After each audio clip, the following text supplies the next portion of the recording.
సైఫ్ అలీ ఖాన్, కరీనా కపూర్ విడాకులు తీసుకోబోతున్నారు అంటూ వార్తలు వస్తున్నాయి. సోషల్ మీడియాలో ఈ విషయంపై జోరుగా చర్చ జరుగుతోంది.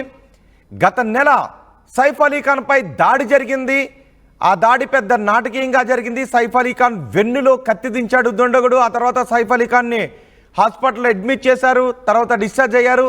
ఆ దాడికి సంబంధించి ఎన్నో రకరకాల వార్తలు వచ్చాయి. ఇప్పుడు సైఫ్ అలీ ఖాన్, కరీనా కపూర్ ఇద్దరు డివోర్స్ తీసుకోబోతున్నారు అంటూ పెద్ద ఎత్తున వార్తలు చక్కర్లు కొడుతున్నాయి. దానికి కారణం ఇప్పుడు మీరు ఆర్టీవీ స్క్రీన్ పైన చూస్తున్నారు. గతంలో సైఫ్ అలీ ఖాన్ ఎడమ చేతిపై కరీనా అని పచ్చబొట్టు ఉండేది, టాటూ ఉండేది. కొన్నాళ్ళ క్రితం సైఫ్ అలీ ఖాన్ ఆ టాటూను తొలగించి వేరే టాటూ వేసుకున్నాడు. ఇది చాలా కాలం క్రితమే వేసుకున్నాడు.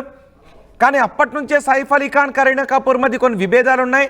అందుకే ఎంతో ఇష్టపడి వేయించుకున్న టాటూను తొలగించి వేరే టాటూను వేయించుకున్నాడు అంటూ పెద్ద ఎత్తున చర్చ జరిగింది.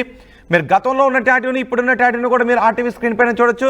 గతంలో సైఫ్ అలీ ఖాన్ ఎడమ చేతిపై కరీనా అని రాసి ఉండేది, కానీ ఇప్పుడు ఆ టాటూని తొలగించుకున్నాడు. ఇద్దరి మధ్య కొన్ని విభేదాలు వచ్చిన తర్వాతే ఆ టాటూని తొలగించుకున్నాడు. అప్పటి నుంచి చిన్న చితక విభేదాలు ఉంటూనే ఉన్నాయనే చర్చ కూడా జరిగింది. ఇప్పుడు మన దాడి తర్వాత మళ్ళీ పెద్ద ఎత్తున సైఫ్ అలీ ఖాన్, కరీనా కపూర్ ఇద్దరి మధ్య ఉన్న బంధం గురించి పెద్ద ఎత్తున చర్చ జరుగుతూ వస్తోంది. ఇప్పుడు విడాకులు తీసుకోబోతున్నారు అంటూ మరోసారి సోషల్ మీడియాలో చర్చ జరుగుతోంది.